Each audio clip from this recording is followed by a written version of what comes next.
Himalayan digital media के साहित्य संवाद के कार्यक्रम में आज की कड़ी में आप सभी दर्शकों, श्रोताओं, साहित्यकारों व अन्य सम्मानित जनों का हार्दिक स्वागत है। सभी को सादर प्रणाम। हिमालयन डिजिटल मीडिया व इसके मुख्य संपादक आदरणीय हितेंद्र शर्मा जी का हार्दिक आभार, जिन्होंने हमें ये मंच प्रदान किया है। आज की इस कड़ी में हमारे साथ हैं डॉक्टर प्रशांत आचार्य जी। डॉक्टर प्रशांत आचार्य जी दंत चिकित्सा अधिकारी हैं और सरकारी सेवा में नियुक्त हैं। ये ऑपरेटिव डेंटिस्ट्री एंड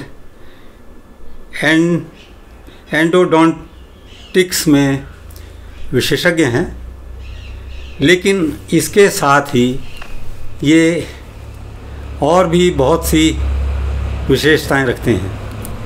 ये एक चित्रकार भी हैं, कवि भी हैं, गायक भी हैं, कंपोज़र भी हैं और गीतकार भी हैं। मैं इनका आज की इस कड़ी में हार्दिक स्वागत करता हूं। स्वागत है डॉक्टर साहब। धन्यवाद सर।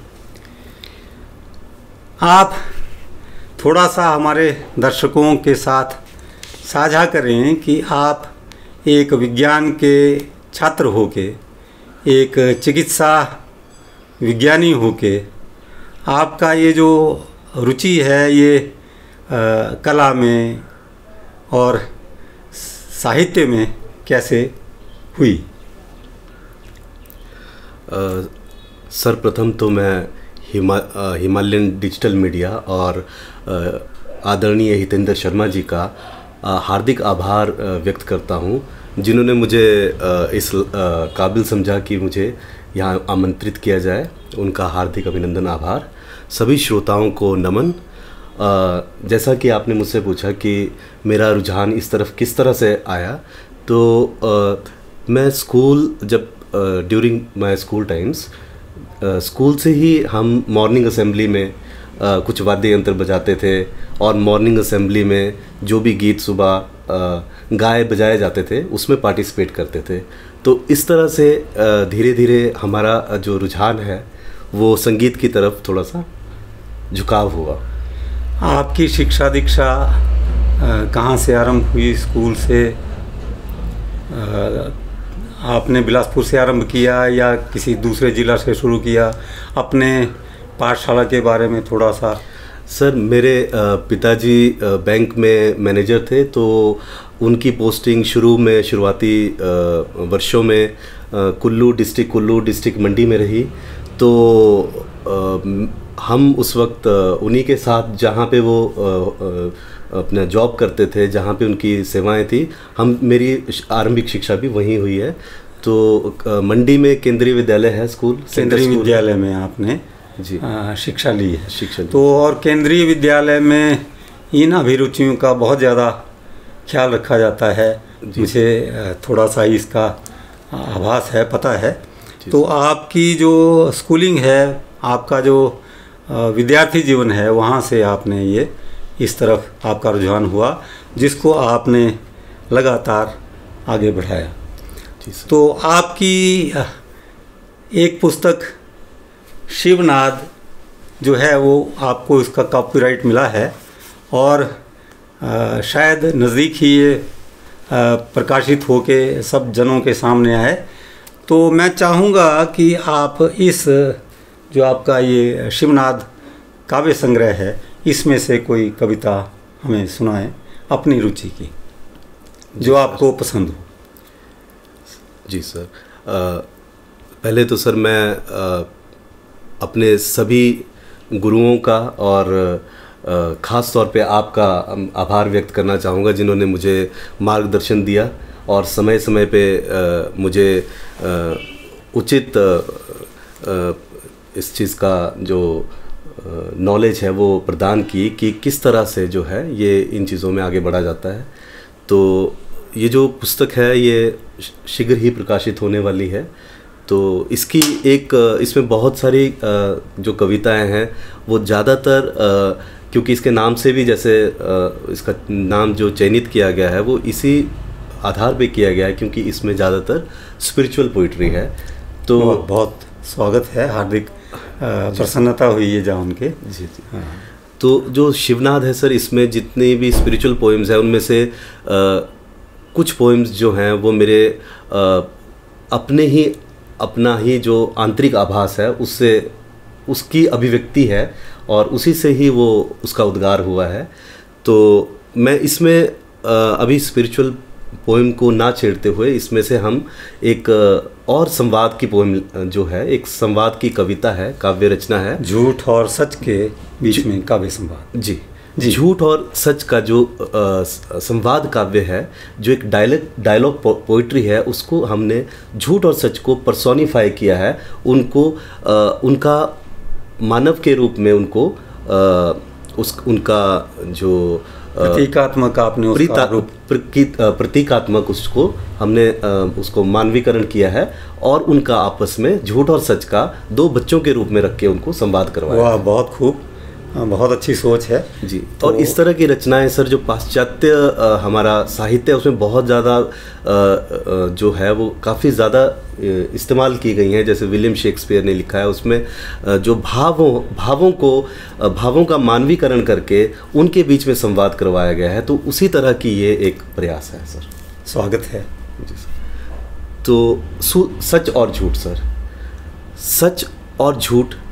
झूठ जो है वो सच से कहते हुए तुझ में गहरा घुल जाना चाहता हूँ। वाह। तुझ में गहरा घुल जाना चाहता हूँ, मैं भी तुझ जैसा ही नजर आना चाहता हूँ। वाह वाह, बहुत खूब। हिला दे जो दिलो दिमाग दरो इमारत, हिला दे जो दिलो दिमाग दरो इमारत, और सल्तनत मैं भी ऐसी ही ताकत हो जाना चाहता हूँ। वाह, बहुत खूब, बहुत खूब। तुझ में गहरा घुल जाना चाहता हूँ, मैं भी तुझ जैसा ही नजर आना चाहता हूँ। ये झूठ सत्य के लिए, सत्य को संबोधित होकर बोल रहा है, सत्य को संबोधित करते हुए कह रहा है कि मैं तुझ जैसा बनना चाहता हूँ, मैं बहुत कोशिश कर रहा हूँ। उसकी बेचैनी, इसमें हर पंक्ति में एक बेचैनी है कि मैं तुझ जैसा बन नहीं पा रहा हूँ। मैं अपनी तरफ से पूरी नकल कर रहा हूँ, पूरी मतलब आपको कॉपी करने की कोशिश कर रहा हूँ, लेकिन उसकी जो बेचैनी है, झूठ की जो बेचैनी है, वो पंक्ति दर पंक्ति आपको दिखाई देने लगेगी। वाह। तुझ में गहरा घुल जाना चाहता हूँ, मैं भी तुझ जैसा ही नज़र आना चाहता हूँ। हिला दे जो दिलो दिमाग दरो इमारत, और सल्तनत मैं भी ऐसी ही ताकत हो जाना चाहता हूँ। वाह, बहुत खूब। बिल्कुल तुझ जैसी ही बोली बोलता हूँ, बिल्कुल तुझ जैसी बोली बोलता हूँ, बेफिक्र बेबाक नहीं मैं दिमाग लगाकर मुँह खोलता हूँ। वाह वाह वाह वाह। बिल्कुल तुझ जैसी ही बोली बोलता हूँ, बेफिक्र बेबाक नहीं मैं दिमाग लगाकर मुँह खोलता हूँ। तुझ में परत परत उलझ जाना चाहता हूँ, मैं भी तुझ जैसा ही नजर आना चाहता हूँ। वाह, बहुत खूब। तेरा हाथ पकड़ बागीचों में दूर दूर तक दौड़ लगाता हूँ।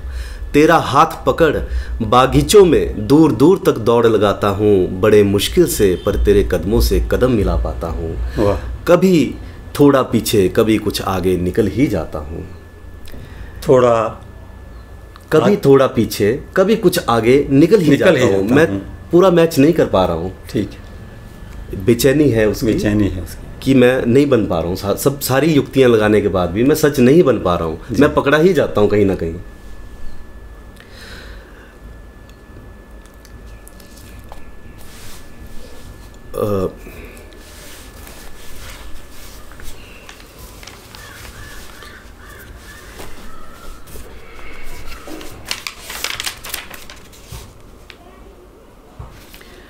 इतनी नकलो नुमाइश करने पर भी, इतनी नकल और नुमाइश करने पर भी बेलगाम डरी धड़कनों को दबाने से अक्सर चूक जाता हूँ।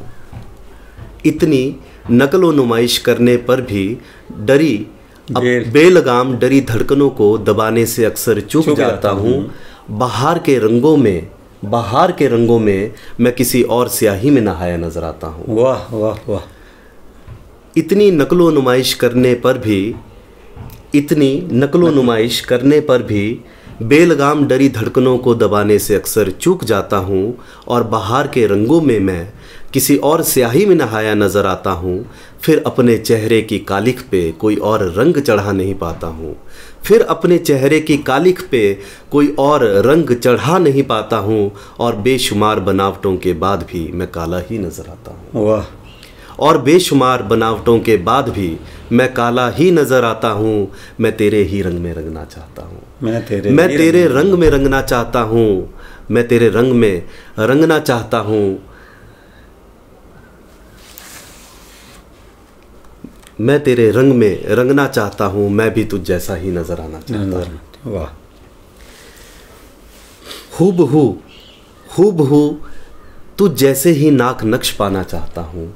हूबहू तुझ जैसे ही नाक नक्श पाना चाहता हूँ। मैं तेरी ही शक्ल में ढल जाना चाहता हूँ। मैं तेरी ही शक्ल में ढल जाना चाहता हूँ। हूबहू तुझ जैसे ही नाक नक्श पाना चाहता हूँ। मैं तेरी ही शक्ल में ढल जाना चाहता हूँ।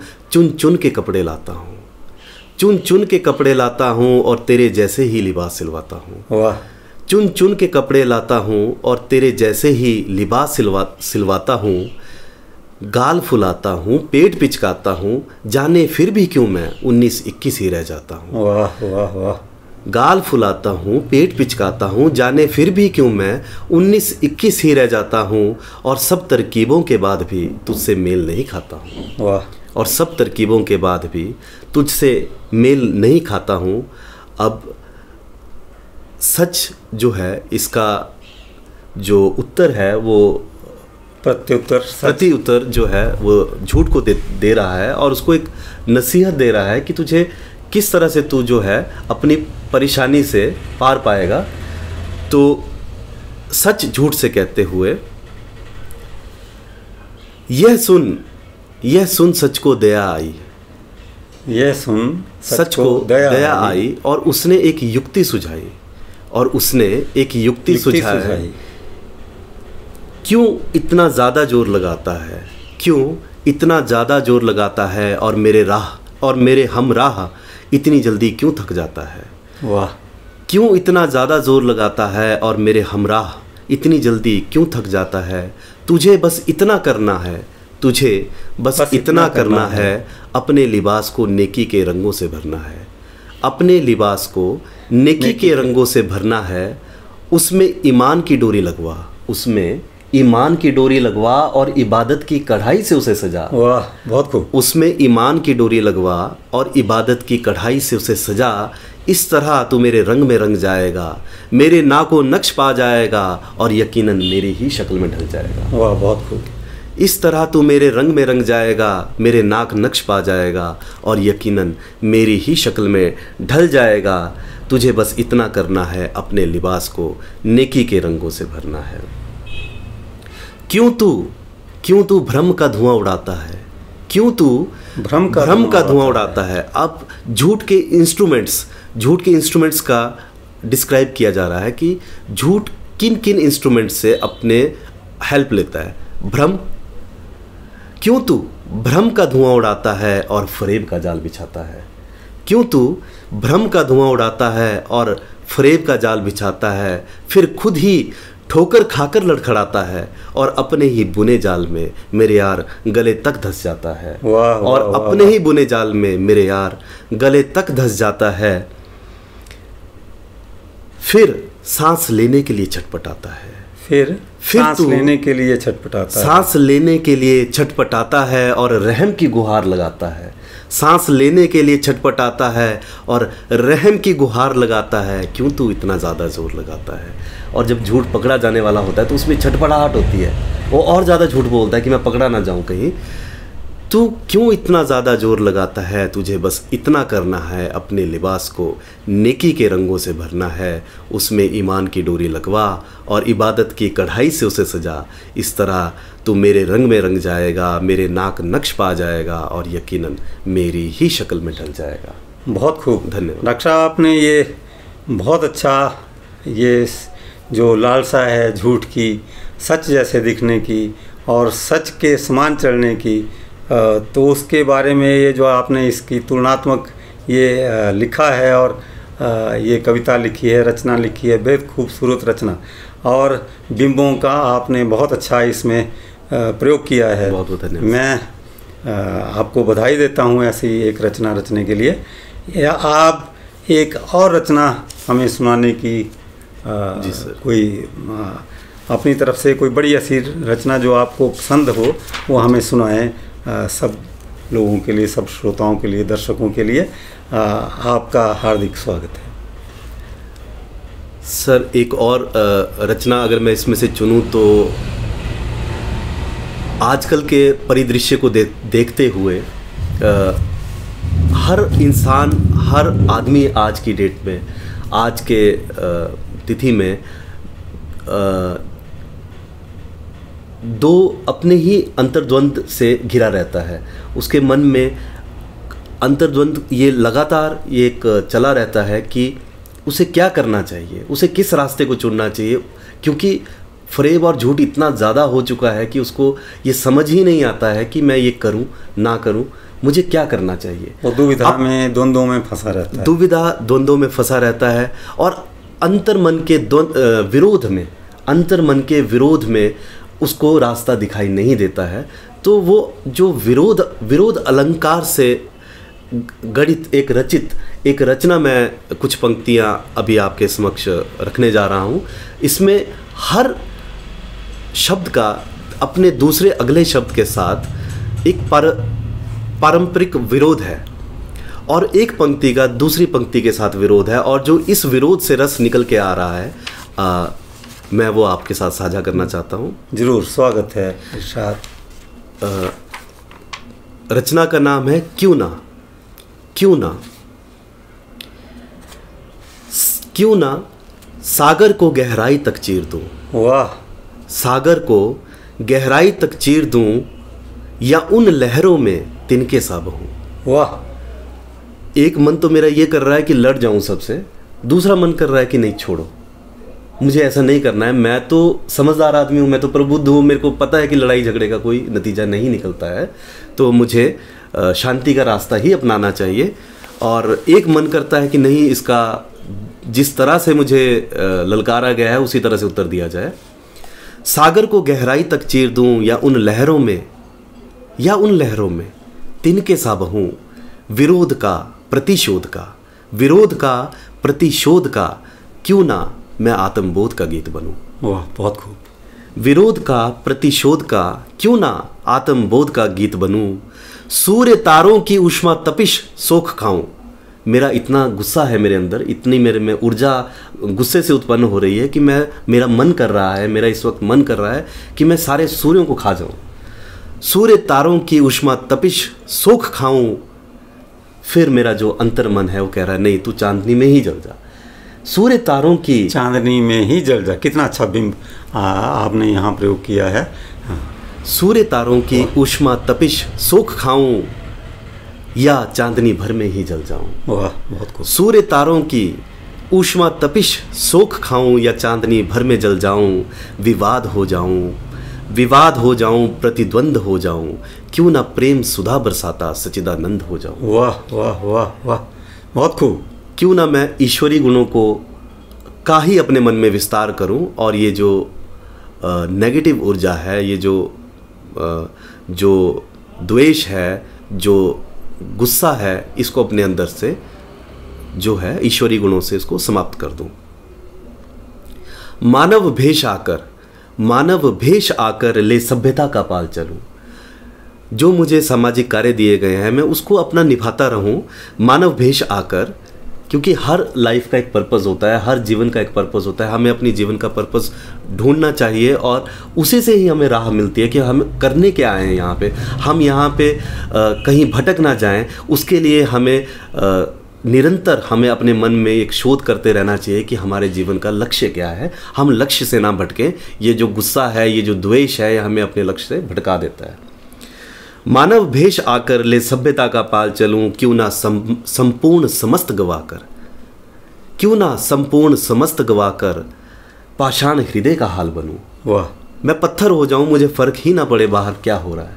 मैं अपने अंदर इतना ज़्यादा डूब जाऊं कि जैसे एक पत्थर होता है, जो पत्थर जो होता है ईश्वर की पूजा में संपूर्ण सृष्टियों से, संपूर्ण कालों में, वेद उसमें जो है वो पत्थर जो है वो ईश्वर के गुणों को उसकी स्तुति करता रहता है चुपचाप बैठ के। तो मैं वैसा हो जाऊं, मानव भेष आकर ले सभ्यता का पाल चलूं, क्यों ना संपूर्ण समस्त गवा कर, अपना भौतिक संपूर्ण सब गवा के, जिसमें कि आपकी नेगेटिव ऊर्जा जो है, जो हमारा द्वेष और जो हमारा गुस्सा है, उसको भी गवा दूं, पाषाण हृदय का हाल बनूं, जैसे पत्थर होता है उस तरह बन जाऊं। वाह। सभ्यता में पड़ जाऊं या जड़ता में जड़ जाऊं, सभ्यता में पड़ जाऊं या जड़ता में जड़ जाऊं, विकास हो जाऊं या विनाश हो जाऊं, विकास हो जाऊं या विनाश हो जाऊं, अपार हो जाऊं, अकाल हो जाऊं, अपार हो जाऊं या अकाल हो जाऊं, काल छोर तक जाना तुझे, काल छोर तक जाना तुझे, ऐ सभ्यता क्यों ना कुछ दूर तेरी मशाल हो जाऊं। वाह, बहुत खूब, बहुत खूब। आपकी इस रचना में हमें आपका अंतर्द्वंद, आपकी सोच की गहराई, ये बहुत खूब हमें नज़र आ रही है। और मैं आपका जो दूसरा आपका एक और पक्ष है आपकी कला का, वो सबके सामने लाना चाहता हूँ। डॉक्टर साहब एक बहुत अच्छे चित्रकार हैं। ये पेंटिंग इन्होंने ये बनाई हुई है, ये बहुत अच्छी खूबसूरत पेंटिंग है, ऑयल पेंटिंग है। और ऐसी अनेक पेंटिंग्स इन्होंने बनाई हैं, लेकिन ये क्योंकि हमारा आज का जो संवाद है ये साहित्य का संवाद है, तो इसलिए ये एक अपनी पेंटिंग जो है वो आपके लिए साझा करने के लिए लाए हैं। बहुत खूबसूरत पेंटिंग है। और ये डॉक्टर साहब, आप ये जो कलर्स का इस्तेमाल करते हैं, इसका कहीं आपने कोई शिक्षा ली है या आपने अपना ही इसके जो आपकी रुचि है उसी को परिष्कृत किया है आपने इन रंगों से खेल के, और अपने ही या आपने कौन से रंगों से आरंभ किया और कैसे कैसे रंग आपने इस्तेमाल किए, इसके बारे में थोड़ा सा आपकी इस चित्रकला के बारे में, अपनी इस पेंटिंग के बारे में बताएंगे। सर, मुझे तो याद नहीं है कि मेरे को कब से इसका शौक़ है, लेकिन मुझे इतना बचपन में बताया करते थे मेरे जो अभिभावक हैं, वो बताते थे कि बचपन में एक बार मैंने बहुत छोटी उम्र में शिवजी और पार्वती की का जो कैलेंडर आता था, तो उसको मैंने हूबहू उतार दिया था पेंसिल से। तो उस दिन उनको भी थोड़ा सा चौंक गए थे कि ये मतलब कैसे इन्होंने इतनी मतलब छोटी उम्र में बना लिया। लेकिन मुझे रंग भरने नहीं आते थे, मैं स्केच बहुत अच्छी तरह से बना लेता था। तो जब मैं रंग भरता था तो मेरे से वो पेंटिंग ख़राब हो जाती थी, वो मतलब सारा ही चीज़ जो थी वो ख़राब हो जाती थी। तो धीरे धीरे मैंने रंगों के साथ इसका खेलना स्टार्ट किया, और थोड़ा थोड़ा जो है बीच बीच में मैं